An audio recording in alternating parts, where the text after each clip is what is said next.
Hi students, welcome to the virtual lab. Today we are going to do potentiometric titration. This is Dr. S. Rekha, Associate Professor, RMD Engineering College, Chennai.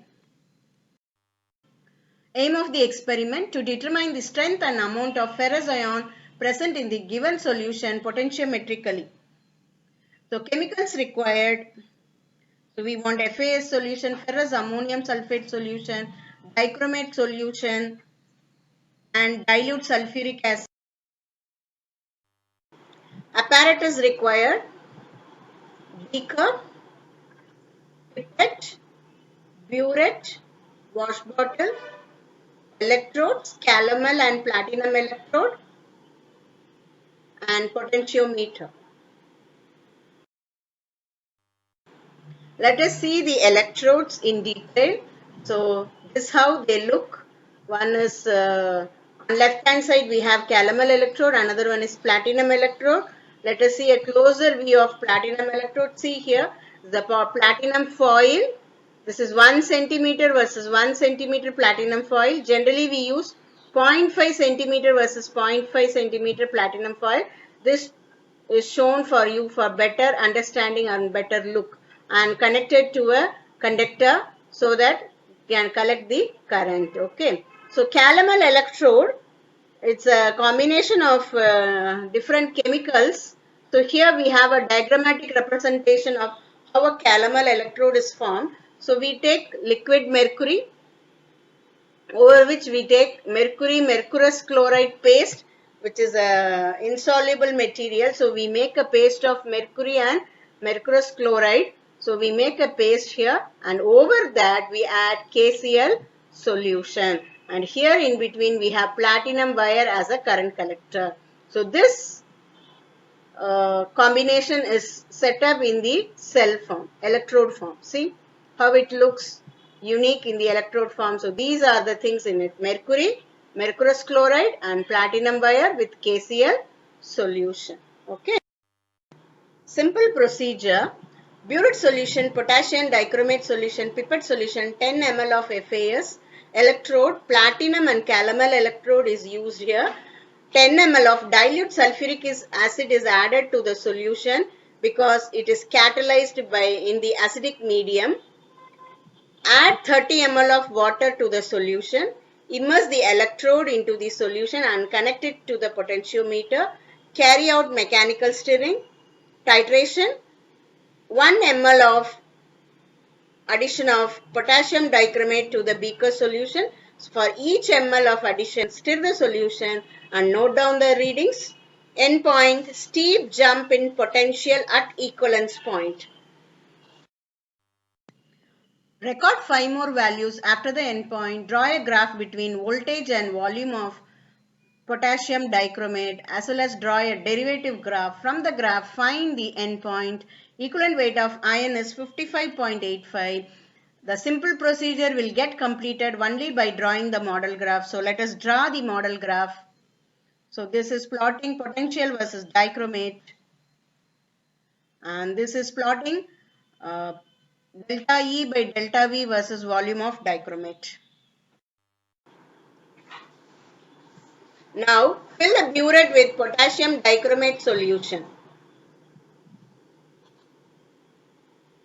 Fill the nozzle as well as adjust to 0 mark without air bubbles. Pipette out 10 ml of FAS solution. Add to the 100 ml beaker.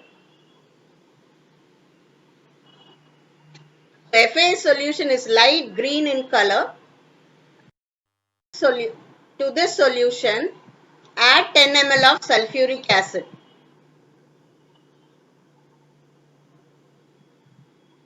After adding sulfuric acid,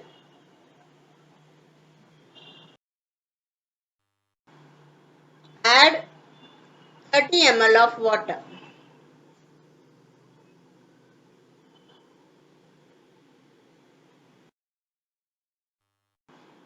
So we know that on adding water, the solution get diluted, but the amount of molecule present in the solution does not change, hence it does not affect the equivalence point.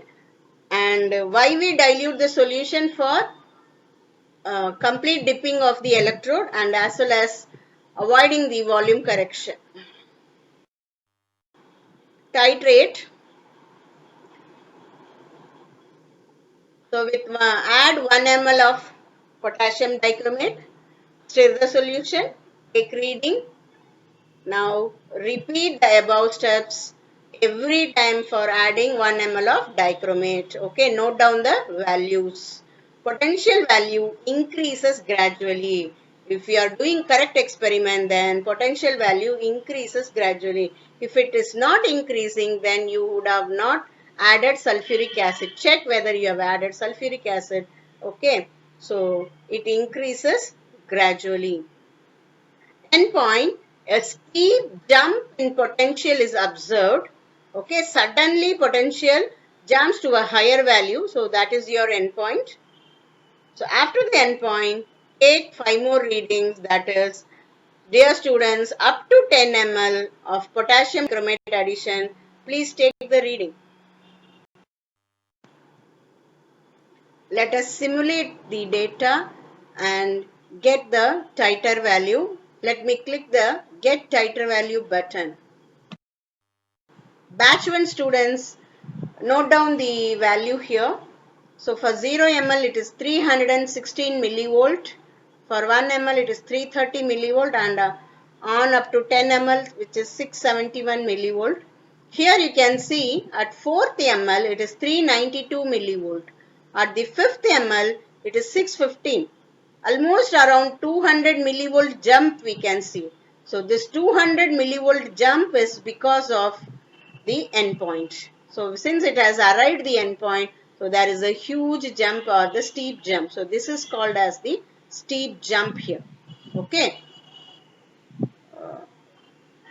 Let me clear the data to get simulated value for batch 2 students.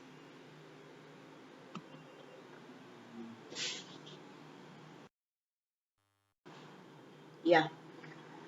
So batch 2 students, get ready to get the data. Let me click the titer value button. Yeah. So we have batch 2 students. So here your value for 0 ml is 341 millivolt and it goes on increasing and up to 10th ml it is 718 millivolts.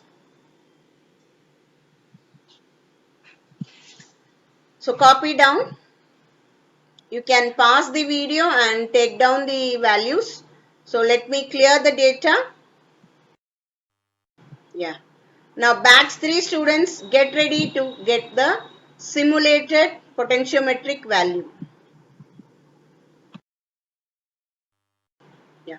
So batch 3 students, please make a note of it. For 0 ml it is 336 millivolt and it goes up to 698 millivolt.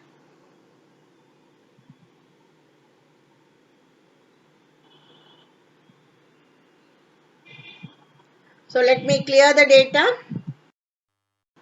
Yeah, the data is cleared. Batch 4 students, be ready to take the values. Okay, let me click the get titer value. Yeah. So batch 4 students, 0 ml it is 344 millivolt. For 1 ml it is 359 and up to 720 millivolt. So you have the highest millivolt, 720 millivolt.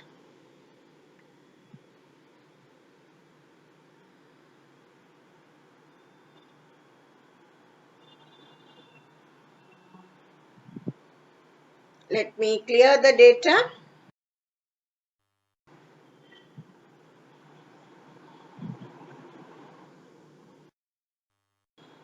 Batch 5 students, please note down the simulated value.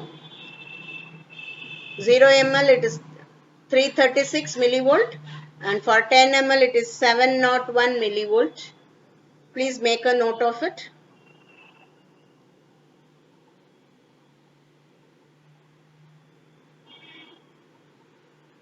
So after noting down all the values, let us move to plot a graph. Yeah, this tabular column is for drawing a derivative graph and finding out the endpoint accurately. So first column is the simulated value which we have got, and from that we are going to calculate delta E and del V value. Delta E is nothing but difference between the first two values, that is 343 minus 336. So we enter the value in the 1 ml column, so it is 7. First column we leave it, and second, then it is the difference between 358 and 343, which is going to be 15. Then it is 393 minus then it is 35. Gradually see the del E values increasing. Okay, so next is 416. Here is the end point where we have got the steep jump. 644 minus 416, which amounts to be 228, which is a huge jump. That is the end point. And after that you can see the difference is gradually decreasing, and actually we can calculate as it is, and del V is nothing but difference between ml in the first value and the second value. So it is going to be 1 throughout because we have added 1 ml, and del E by del V is going to be the del E value as it is. Using this del E by del V with the volume of potassium dichromate, so we are going, let us plot the graph. So we are going to plot volume of dichromate versus potential. Okay, so upon plotting that simulated value directly, so what do you get? You get an S graph.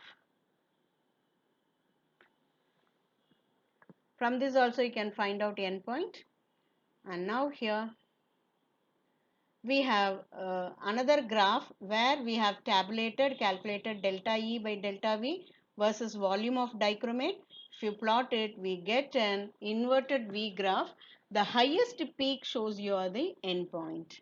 Okay, the endpoint here is 5 ml. So from this value we can calculate the strength of FAS solution. From that amount of ion can also be calculated. Yeah, why there is a steep jump? We need to understand why there is a steep jump near the endpoint or at the endpoint, at the equivalence point. So we know it is a redox reaction where iron 2 plus is oxidized to iron 3 plus, and chromium 6 plus is reduced to chromium 3 plus. Okay, so it is a redox reaction. So this potential which we are measuring using an electrode is governed by this Nernst equation. So E is equal to E naught minus 2.303 RT by NF log of Fe2 plus by Fe3 plus. Okay, so it is governed by this equation. So if I remove this RT, substitute value for RT and F, so this reduces to 0.0592 by N number of electrons. So that is also 1 in this case because reduction occurs Fe2 plus to Fe3 plus is 1.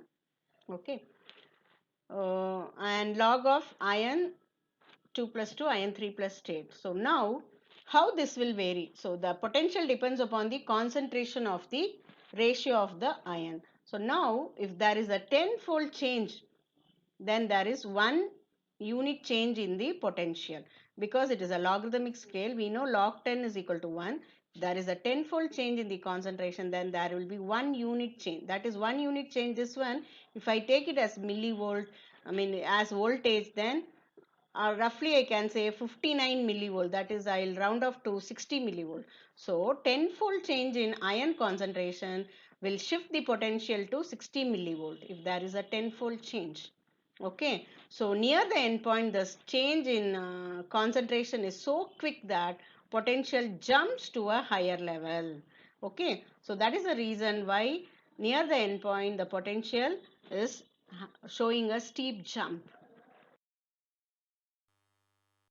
Yeah, let us see the calculation. Volume of standard dichromate solution is 5 ml from the graph. Okay, strength of the solution which is given, you can ask your teacher. So here it is 0.1 normal. So volume of iron, ferrous iron, okay, which we have taken is 10 ml, which we have pipetted out as 10 ml. So strength is V1N1 by V2N2, which is 5 into 0.1 divided by 10, which is amounts to be 0.05 normal. The amount of iron in 1 liter of the given solution is nothing but we know equivalent weight into normality. So equivalent weight is 55.85 into 0.05. Okay, upon calculating, you calculate the total amount of iron present in it. Result, the strength of ferrous ion in the given solution is 0.05 normal and amount of ferrous ion present in the given solution, that is 2.7925 gram per liter. That's all. We finished another virtual lab. Thank you, students.